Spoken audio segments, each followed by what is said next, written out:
Number 7, find the mean absolute deviation of the set of data points given below. 20, 22, 22, 24.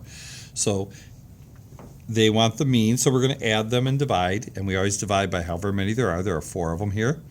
Absolute, and that means absolute value, which means it's going to be distance from 0, so it's always going to be positive is what that means.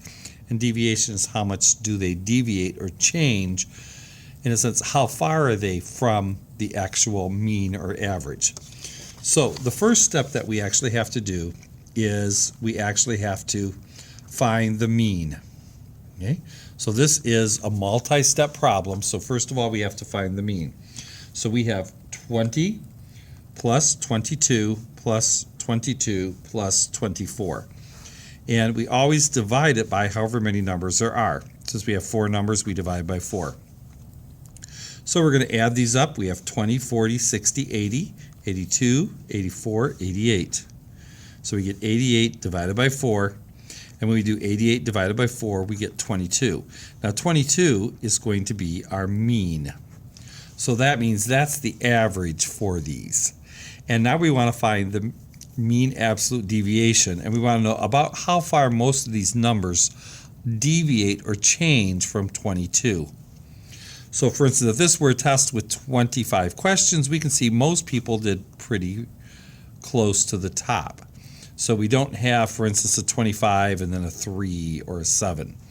So what our next step is we have to take each of these numbers and we are going to go through, and you can really put it on either side, but we're going to take the mean. We're going to do the absolute value. Absolute value, simply draw a line. We're going to take our mean and we're going to subtract our first number. So this is our mean and this is the first number here.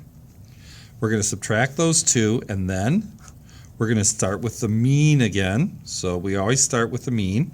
You can put it at the end. It will work the same way since it's absolute value. And we're going to subtract the second number. And the second number happens to be 22. So 22 minus 22.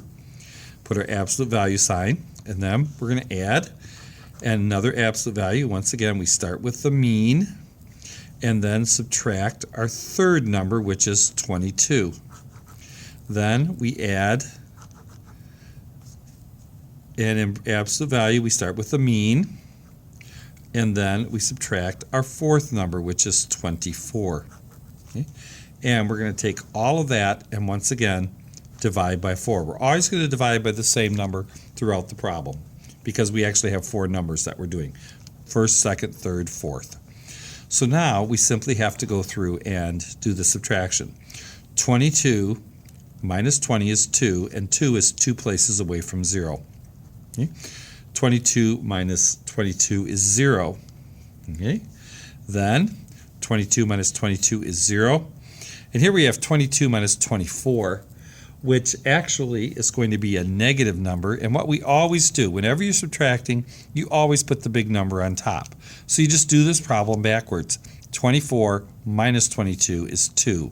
The difference between these two numbers, if somebody goes 22 steps, somebody goes 24 steps, they're only 2 steps different. And that's going to be over 4. And so now we add 2, 0, 0, 2 gives us 4, divided by 4, which gives us 1. So 1 is the mean absolute, and we get that from the absolute value, simply meaning how far from 0, deviation. So that means most people were just about 1 point away from this. Everybody was pretty close to that. So once again, find the mean, and then just take the mean minus the first, mean minus the second, mean minus the third, mean minus the fourth, and find out how far apart they are. These are 2 numbers apart. These are 0 numbers apart, 0 numbers apart, 2 numbers apart. And then once again, we still divide by 4.